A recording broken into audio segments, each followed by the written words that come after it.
Yo les potes, bienvenue dans cette nouvelle vidéo. J'ai tellement crié hier soir que je suis aphone, mais quelle performance, quel exploit légendaire du Paris Saint-Germain hier. Une équipe vraiment très décimée, même si en face Lewandowski, Gnabry n'étaient pas là. Il y avait beaucoup plus d'absents du côté du Paris Saint-Germain. Layvin Kurzawa, titulaire à gauche. Alessandro Florenzi, titulaire à droite. Paredes, Marco Verratti, qui sont tes deux meilleurs milieux de terrain. Mauro Icardi, notre neuf titulaire, blessé. Moïse Kean sur le banc, Rafinha sur le banc. Marquinhos qui sort à la 35e minute juste après son but. Diallo qui sort aussi à la mi-temps. Tu finis le match avec Dagba, Herrera, Bakker. Franchement, le Paris Saint-Germain a montré une âme hier. Et moi, je trouve que c'est encore plus impressionnant que contre le FC Barcelone. Le Bayern de Munich n'avait plus perdu depuis je ne sais plus combien de temps contre Liverpool. Depuis plus d'un an et demi ou 2 ans. Et vraiment, très grosse prestation du Paris Saint-Germain avec un Neymar et un Kylian Mbappé exceptionnels. Neymar, à ce niveau-là, j'en demande tous les jours. Malheureusement, c'est pas le cas. Un Mbappé, depuis 2 mois, irréprochable. Homme du match contre le Barça, encore homme du match hier soir. Mbappé est sur un petit nuage. On parlera des prolongations de Neymar et de Mbappé plus tard dans la vidéo. Leonardo, directeur sportif du Paris Saint-Germain, s'est exprimé sur leur prolongation. Bonne nouvelle, mauvaise nouvelle. Il faudra attendre un petit peu cette vidéo pour pouvoir avoir une réponse. Mais voilà, on va voir un petit peu les réactions d'après-match de Kylian Mbappé, de Mauricio Pochettino, de Nasser Al-Khelaifi, Julian Draxler, de Leonardo aussi qui s'est exprimé sur cette belle victoire du Paris Saint-Germain. Mais il va falloir quand même faire très attention au match retour. On a vu que Paris, les remontadas, on en a pris. Maintenant, c'est derrière nous. J'espère. On a vu que contre le Barça, on s'est fait dominer de la première à la 90e minute, mais on a tenu. Cette fois, on a un très très grand gardien, qui n'était pas le cas ces dernières années. Meilleur gardien du monde, faut pas l'oublier. On espère que Marquinhos et Diallo seront de retour. On espère aussi que Verratti sera là, ça va être juste. Florenzi devrait manquer, peut-être le retour aussi d'autres joueurs. Kean qui sera plus en forme parce qu'on a vu que Kean s'est pas totalement remis de sa petite blessure avec la sélection italienne. Donc on va voir un petit peu tout ça les postos.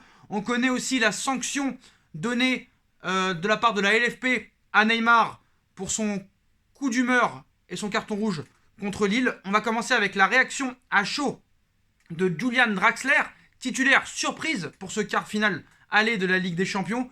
Julian Draxler a savouré la victoire de son Paris Saint-Germain au micro de RMC Sport. Il cite « Je crois le résultat est très bien pour nous. On a gagné ici, ce n'est pas facile. Mais on a souffert aujourd'hui, on a travaillé tous ensemble. Tout le monde a couru, c'était important. On connaît la qualité du Bayern de Munich. On est très content aujourd'hui. On sait que c'était que le premier match et on va continuer à travailler en attendant le match retour. » A lancé l'Allemand, qui pour moi a été franchement catastrophique lors de ce match. Ça a été l'un des plus mauvais, que ce soit au niveau des courses, au niveau des passes. Il ne sert strictement à rien. Pochettino l'adore, on peut se demander pourquoi. Alors Rafinha est détesté par Pochettino, mais idolâtré par Julian Draxler. Sur quels critères il se base? Vraiment, il n'a pas été bon. Je vous dis la vérité, il a vraiment été nul. C'est l'un des pires hier, Julian Draxler pour moi. Mais il l'a même pas sorti. Il a sorti Neymar. Il a fait rentrer Rafinha à la 88e, mais il ne sort pas Julian Draxler. À mourir de rire. Je ne sais pas pourquoi il l'adore, mais bon. Il va falloir que Julian Draxler se réveille. Pareil pour Angel Di Maria qui a été très décevant hier. On enchaîne avec la réaction du président du Paris Saint-Germain, Nasser Al-Khelaifi, qui a laissé exprimer sa joie. Le président du PSG, Nasser Al-Khelaifi, s'est exprimé suite au succès de son club face au Bayern de Munich pour ce quart de finale de Ligue des Champions. Sur le site officiel du club, il a livré sa satisfaction. Il nous dit « C'est une victoire importante dans l'histoire du club. Nous gagnons à l'extérieur, ici à Munich, 3-2 malgré plusieurs blessures de notre côté. Nous avons fait du très bon travail, mais ce n'est pas encore fini. Ce n'était que la première période. Il y a la deuxième à disputer chez nous, au Parc des Princes, la semaine prochaine. On voudra gagner aussi. C'est très important pour nous. Nous avons de plus en plus d'expérience dans cette compétition. Nos joueurs aiment jouer ces matchs. Nous avons montré que nous étions une grande équipe. Je suis très fier des joueurs et du staff parce qu'ils ont fait un grand match. Mais on n'oublie pas qu'il reste le match retour à disputer. Voilà, message très pragmatique de Nasser. Moi, je pense qu'il va falloir se servir du match retour contre le FC Barcelone et surtout pas faire le même match. Alors on sait, le Paris Saint-Germain a beaucoup de blessures, mais le Paris Saint-Germain a montré qu'il était vraiment hier très impliqué dans cette compétition. La Ligue 1, ils n'en ont que faire. Je vous dis la vérité, ça va être très dur d'aller chercher le titre de champion de France, même s'il va falloir le faire. Voilà, ces joueurs n'ont pas de motivation en Ligue 1 et attendent que cette compétition. C'est l'objectif de Doha et de QSI depuis 2011 et l'achat du Paris Saint-Germain. Donc, on a gagné la Ligue 1 en 2013, 2014, 2015, 2016, 2018, 2019, 2020. Pour eux, c'est pas très grave en soi si tu la gagnes pas cette année. L'objectif numéro 1 est la Ligue des Champions. Et on est à 4 matchs de le faire. À 4 petits matchs, les postos. Et tous les rageux qui disent « Ouais, vous n'avez pas battu le grand Barça. » On a quand même battu un Barça qui est invaincu en Liga depuis 23 matchs. Merci, au revoir. Et on a battu le Bayern sans Lewandowski et sans Gnabry. Nous, on a battu le Bayern aussi sans Kurzawa, sans Icardi, sans Florenzi, sans Paredes, sans Verratti. Diallo qui sort à la mi-temps, sans Marquinhos. Qu'est-ce que tu as à dire? Pas grand-chose, aucun argument. T'es juste un anti-parisien. Voilà pour notre cher président. On va enchaîner maintenant avec les autres réactions de Kylian, de Leonardo et d'autres joueurs. Il y a aussi Thomas Müller qui a un très gros somme en nous expliquant que s'il y avait eu 6-3, c'est plus la même histoire. Ouh là là, le somme, frère. Frérot, c'est pas de notre faute si t'as raté tes occasions, frérot. Hey, nous aussi, on en a raté. On en parle aussi de l'occasion ratée de Neymar et l'arrêt de Neuer. Nous aussi, on peut parler. Tu peux dire 6-3, 6-3. Il y en a qui disent que le match sans Navas, ça aurait été 86-2. Oui, ils ont été meilleurs dans le jeu. Ils ont tiré plus de 30 fois au but. Ils ont eu la possession de balle. Sauf que le Paris Saint-Germain a joué en contre et a été efficace devant le but. Et depuis des semaines et des semaines, je dis que c'est la clé du Paris Saint-Germain. Et il faut admettre que depuis l'arrivée de Pochettino, je ne sais pas s'il y a eu un travail spécifique pour les attaquants devant le but, mais c'est vrai que depuis l'arrivée de Pochettino, Paris est beaucoup plus efficace et beaucoup plus réaliste devant le but. Ça, c'est un fait que je tiens à préciser. D'ailleurs, Pochettino a réagi par rapport à la victoire. Je suis content du résultat, de l'attitude de l'équipe qui s'est retrouvée dans des situations difficiles contre la meilleure équipe d'Europe actuellement. Il faut féliciter les joueurs pour leur sens du sacrifice. On cherche à répéter ce genre de performance. Dommage que tu ne peux pas les répéter aussi en Ligue 1. Moi, le match contre Strasbourg, je suis inquiet parce que je suis sûr qu'on va pas gagner. Mais on va essayer d'y croire quand même. On passe à la réaction de l'homme du match, Kylian Mbappé, qui nous dit « Comme j'avais dit à Barcelone, j'aime ce genre de match. Ça ne m'a pas toujours souri, mais je suis là pour ça. Je ne suis pas là pour me cacher. J'aime jouer ce genre de match et être décisif. » On n'est qu'à la mi-temps d'une grosse confrontation. On a souffert, mais on a souffert en équipe. On n'a pas à rougir de notre performance. On a été solide, on leur a fait mal sur nos temps forts. On attaquera le retour avec la même détermination. Il ne faut pas faire la même erreur que contre le Barça au match retour. Et vraiment leur rentrer dedans comme tu leur as rentré dedans. Je pense qu'il y aura un Moïse Kean beaucoup plus frais. Peut-être un Mauro Icardi qui va rentrer. Pour Neymar, Neymar il a eu une petite gêne musculaire. On espère que c'est pas trop grave. D'ailleurs pour Neymar, il a écopé de 3 matchs de suspension, dont un avec sursis. Donc il sera officiellement absent pour les 2 prochains matchs de Ligue 1. En soi c'est une bonne nouvelle parce que y a des grandes chances que contre Strasbourg et tout ça il se blesse. Il y en a qui disent qu'il a fait exprès de prendre un carton rouge contre Lille pour ne pas être là contre Strasbourg parce que c'est une équipe physique. Voilà, on va pas le clasher du matin au soir, c'est un joueur très fragile, autant l'utiliser qu'en Champions League. Ça va être très dur d'aller chercher ce titre en Ligue 1, mais il faut au moins se qualifier pour la Ligue des Champions. Soit finir dans les 2 premiers pour être directement qualifié, 3e pour avoir un tour préliminaire, ou gagner cette Ligue des Champions pour être sûr de participer l'année prochaine. Mais quand même, le Paris Saint-Germain 4e ou 3e de Ligue 1, ça ferait vraiment très tâche. Donc Müller qui nous dit après Bayern PSG, si on gagne 6-3, ce n'est plus la même histoire. Somme 2000, laisse tomber, ça ne nous intéresse pas. On va passer maintenant aux réactions de Leonardo, directeur sportif du Paris Saint-Germain, sur le match et sur les prolongations de Neymar et de Kylian Mbappé. Donc on sait que pour Neymar c'est fait, je vous dis la vérité. Peut-être que le Paris Saint-Germain attend d'officialiser Neymar en attendant que Mbappé dise oui et annoncer officiellement les 2 en même temps. Sur le plan commercial, ce serait extraordinaire. Donc Leonardo à Sky Italia, les prolongations de Mbappé et Neymar, même si on parlait de contrat, je pense qu'on serait heureux aujourd'hui. La situation devrait rapidement se concrétiser et être plus claire. On va se concentrer sur le présent, mais pour ces 2 cas-là, on devrait avoir de bonnes nouvelles très prochainement. Est-ce que Leonardo, entre les lignes, annonce la prolongation de Neymar et surtout de Kylian Mbappé au Paris Saint-Germain? Celle de Mbappé est primordiale, parce que Neymar, on le sait depuis longtemps que c'est déjà plié, frère. Mais Mbappé, vraiment, il va falloir le garder parce que quand tu vois le niveau de jeu de Mbappé depuis 2 mois, il est irréprochable, il est extraordinaire. Vraiment. Il continue son tour d'Europe. Et enfin, là, il prend ses responsabilités. Là, enfin, tu me parles pas d'âge. Et là, enfin, c'est un grand Mbappé, il a tout mon respect. Que ce soit au niveau du comportement et au niveau de ses performances. Leonardo poursuit en disant « Le retour contre le Barça, nous ne l'avons pas sous-estimé. C'était une gestion différente du match.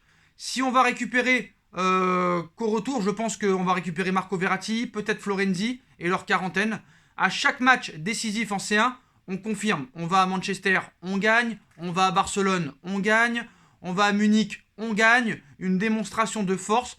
La finale de l'an passé nous aide aussi. Le groupe grandit. Je suis vraiment très heureux. Ça me fait plaisir de venir vous voir. L'Italie me manque. Il manquait la moitié de l'équipe ce soir. Le Bayern ne perdait plus depuis plus de 2 ans. On a mis 3 buts. Je suis très fier. Il fallait aussi un peu de chance. Donc voilà les réactions de monsieur Leonardo. Donc voilà les postos, mais vraiment très grosse prestation du Paris Saint-Germain. Alors certes, au niveau du jeu, ça n'a pas été exceptionnel. On s'est fait balader.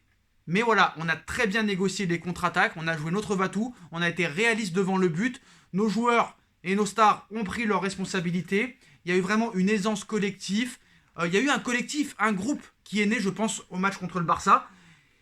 Et quand tu vois que tu finis le match avec Colin Dagba, Bakker et des joueurs qui sont pas forcément tout le temps titulaires, vous pouvez nous critiquer, genre Qatar Saint-Germain, tout ça et tout. Vous avez aucun argument à part Qatar Saint-Germain. Quand le Barça a 1 milliard de dettes, ça vous dérange pas. Quand le Real a des dettes, ça vous dérange pas.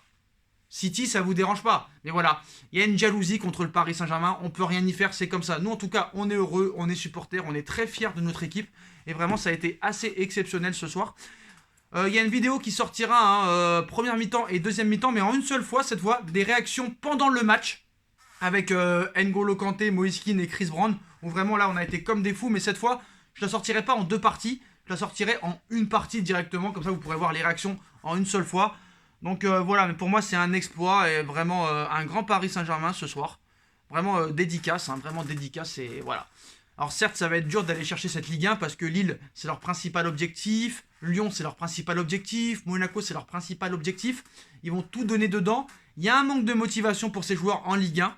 Ils ont peut-être trop marché sur la Ligue 1. Ça, on le sait. Ils ont faim de Ligue des Champions. Le Paris Saint-Germain et les joueurs qui y jouent ont eu beaucoup trop de... On va dire de... Comment j'expliquerais? Trop de problèmes en Ligue des Champions. Ils sont revanchards. Peut-être qu'ils ont été... Ils se sont toujours pas remis de la finale de la Ligue des Champions l'année dernière. Et ça se voit qu'ils ont eu faim. Ça se voit que cette finale aussi perdue l'année dernière a été bénéfique pour hier soir. Et je pense qu'elle sera encore plus bénéfique pour le match retour. Parce que contre le Barça, il y a eu une revanche de cette remontada. Contre Manchester en poule, il y a eu cette revanche aussi de la remontada de 2019. Mais aussi, hier soir, il y a eu un sentiment de revanche par rapport à cette finale perdue qui a été très frustrante. Parce que même si le Bayern avait été supérieur dans le jeu en finale aussi, si Mbappé n'avait pas bégayé comme il n'a pas bégayé hier soir, bah on aurait remporté cette Ligue des Champions. Voilà. Alors on est très content que Mbappé ait mis un doublé hier. Faut pas oublier la grosse faute de main de Neuer, mais aussi le deuxième but de Mbappé était extraordinaire. Neuer n'a pas bougé, était complètement figé. Donc voilà, même s'il a voulu nous faire un arrêt à l'allemande, il n'a pas réussi. C'est dommage que Mbappé n'a pas été aussi efficace en finale, on aurait soulevé cette Ligue des Champions, mais là, quand tu vois le parcours du PSG, t'élimines Manchester United en poule, t'élimines Leipzig, enfin tu sors du groupe Leipzig United, Leipzig, demi-finaliste de Ligue des Champions l'année dernière, deuxième du championnat allemand, t'élimines le Barça et peut-être potentiellement le Bayern de Munich, et potentiellement Borussia ou Manchester City, parce que depuis le tirage au sort, tous les médias et beaucoup de grands youtubeurs qui ont plus de 500 000 abonnés, et plus de journalistes qui nous disent « Ouais, ça y est, si Paris passe, c'est contre City. » Non, pourquoi? Pourquoi Dortmund, c'est pas une équipe? Dortmund n'a pas gagné avec des champions en 97. Dortmund n'a pas Guerrero, Haaland, Sancho, Marco Reus. Faut arrêter, frère. Et franchement, je pense que Dortmund passera contre Manchester City. Il n'y a que un but de retard. Il y a moyen de faire quelque chose. On sait que City, en quart de finale, ça bégaye tout le temps. Donc, un peu de quotient intellectuel, un peu de intellectualité. Franchement, il n'y a pas de quotient intellectuel dans ces mecs-là, frère. Franchement, même, je comprends pas, moi. Franchement, un petit peu d'effort quand même. Franchement, le Borussia Dortmund, c'est pas le Dynamo Kiev. Frère, c'est pas Braga. À un moment donné, un peu de respect. Donc voilà, les gars. Je pense que Dortmund a toutes ses chances. Et une demi-finale PSG Dortmund, Mbappé versus Haaland serait quand même pas mal. Mais il faudra un petit peu de essence intellectuelle footballistique. Parce que franchement, Dortmund est une bonne équipe. Et l'a déjà prouvé. Donc à un moment donné, c'est tout à fait possible que Dortmund élimine Manchester City. Donc voilà les gars, bah, vous savez toutes les infos d'après-match. Et rendez-vous dans quelques heures je pense pour la vidéo réaction en direct de moi et de N'Golo Kanté, Chris Brown et Moise Kean. Et ça risque d'être très intéressant, voilà les postos. Donc n'hésitez pas à bombarder la barre de like, je vous en supplie les postos, ça m'aide énormément. Bombarder la barre de like, c'est complètement gratuit, hein, c'est 0 €. Abonnez-vous si ce n'est pas déjà fait. La cagnotte PayPal est toujours disponible en lien en description. N'hésitez pas à commenter, à partager en masse les postos. La deuxième chaîne No Feeling qui est en bas. Et moi, je vous retrouve très vite dans une nouvelle vidéo. Et la vidéo prochaine sera la réaction des buts, des actions et du match avec mes 3 acolytes et moi. Tchuss!